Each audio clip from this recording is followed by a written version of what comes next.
On the night of November 22, 1987, television viewers in Chicago witnessed one of the most bizarre and unsettling events in broadcasting history, an incident that remains shrouded in mystery to this day.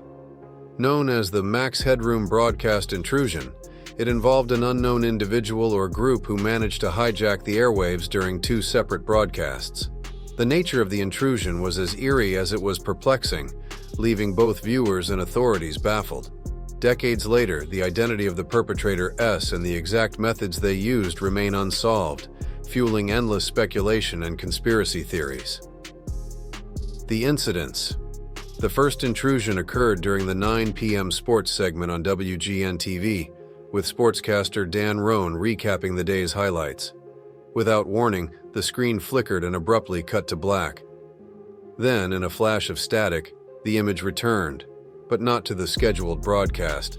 Instead, viewers were met with a surreal, jarring figure, an unknown individual wearing a Max Headroom mask, a nod to the 1980s fictional AI character known for his glitchy, stuttering digital persona.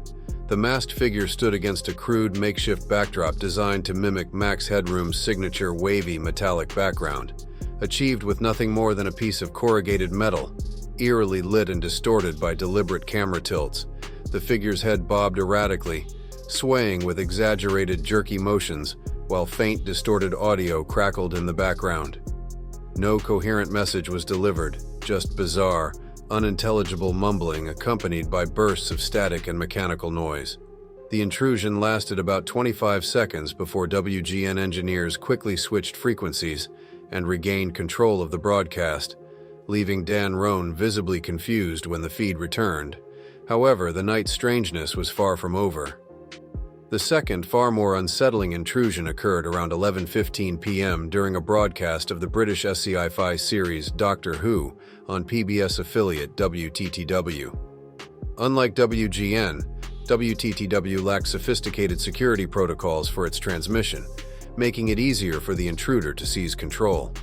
This time, the hijacking lasted nearly 90 seconds, an eternity in television terms, and the content was even more disturbing. The masked figure reappeared, but now with a more erratic, unhinged performance. The audio was warped and distorted, filled with high-pitched screeches, mechanical buzzing, and garbled speech.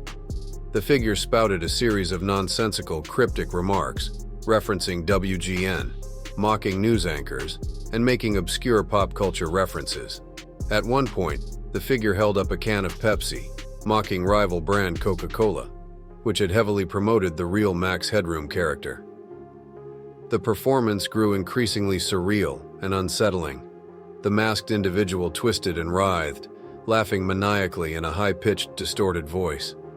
He waved a rubber glove ominously and mumbled incoherent phrases with sudden, erratic shifts in tone. The climax was both grotesque and inexplicably absurd. The figure exposed his buttocks to the camera, and an unseen accomplice, wearing a maid's outfit, appeared off-screen to spank him with a fly swatter while he shrieked in distorted, muffled laughter. Throughout the broadcast, the visuals were chaotic, the audio was nightmarishly glitchy, and the entire segment felt like something from a surreal horror film. WTTW's engineers struggled to regain control, but were unable to interrupt the hijacking until it ended on its own.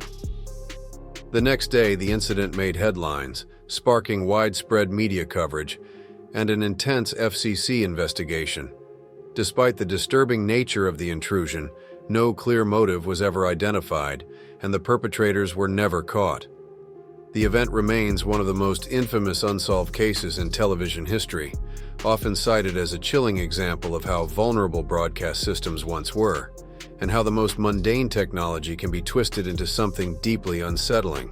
Before going on, remember, don't forget to like and subscribe our channel, The Technical Mystery.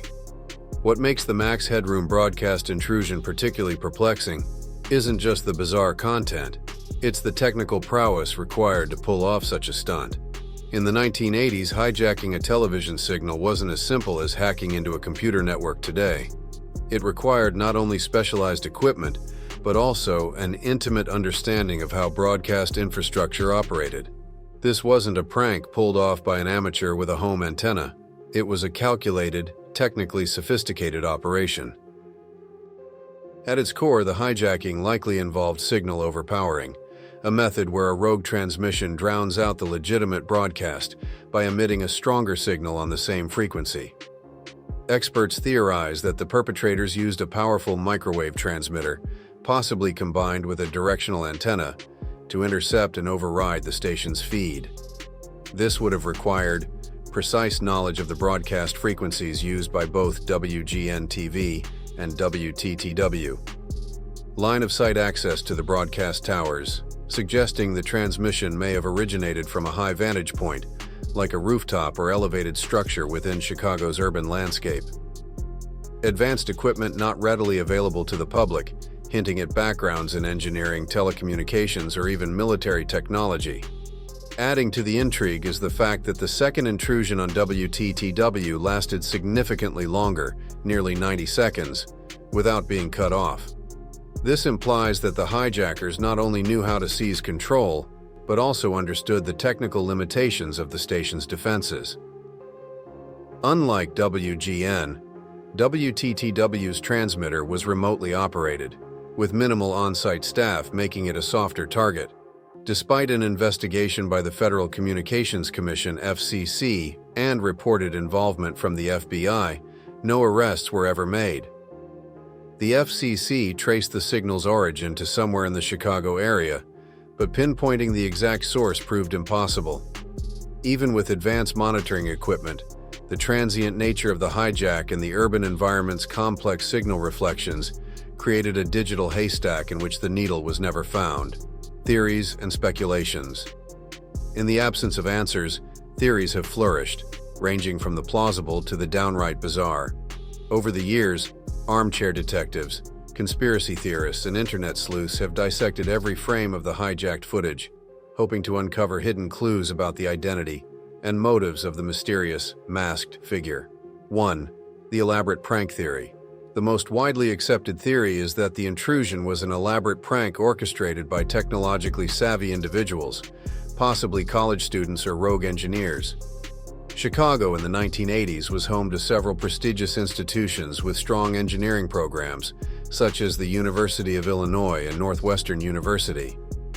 The prank theory is supported by the chaotic juvenile humor, like the fly swatter spanking, and the seemingly random cultural references, suggesting a group more interested in shock value than delivering a coherent message. 2. A form of avant-garde performance art. Some speculate that the broadcast was a bizarre form of performance art, designed to disrupt the monotony of television and provoke existential discomfort. The surreal imagery, disjointed speech, and glitchy aesthetic all mirror elements of Dadaism or early cyberpunk art, where the goal isn't to make sense but to challenge perception and societal norms. This theory paints the hijackers as artists, not vandals, pioneers of a strange dystopian message that was perhaps ahead of its time. 3. A covert message or protest. Others believe the intrusion was a form of protest, though the intended message remains opaque. The mocking references to WGN, corporate media, and consumer products like Coca-Cola mocked via the Pepsi can hint at possible anti-establishment sentiments. However, the lack of any clear political or ideological statement makes this theory speculative at best. If it was a protest, the message was buried under layers of absurdity. 4. The conspiracy angle. Of course, no enduring mystery is complete without its share of conspiracy theories. Some claim the hijacking was a government experiment in psychological manipulation, while others suggest it was the work of a disgruntled media insider testing vulnerabilities. There are even fringe theories linking the broadcast to secret societies, extraterrestrial messages, and hidden codes embedded in the distorted audio. Despite exhaustive analysis, no credible evidence supports these ideas, but they persist in the darker corners of internet lore. Legacy in the digital age. The Max Headroom incident has since transcended its status as a local news oddity to become a cultural touchstone for the digital age. It has inspired documentaries, podcasts, YouTube investigations, and countless Reddit threads. The footage itself has an almost mythological aura, often shared without context, adding to its eerie, otherworldly effect.